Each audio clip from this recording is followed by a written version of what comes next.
What up? This is Gabriel coming to you with a unboxing or just a review of the RinoSkin Shield screen protector for the Apple Watch 42mm.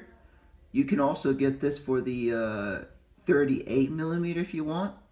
This is a plastic screen protector, not a glass one, but it has scratching protection, self-healing technology, advanced adhesive, high transparency, high sensitivity, lifetime guarantee.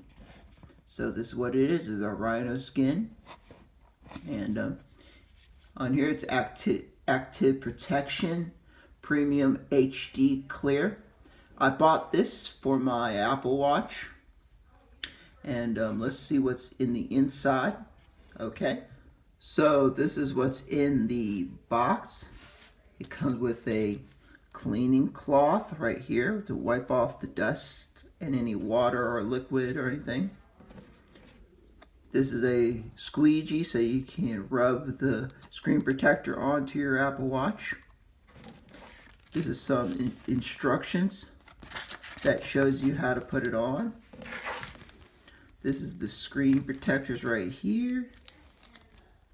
You get 6 of them. And yeah.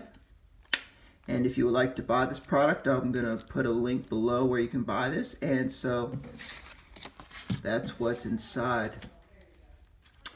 So hope you have a great day. Please leave a comment below. If you like this video, please click on the bell button so you can be notified when I do more videos. And have a great day. Bye.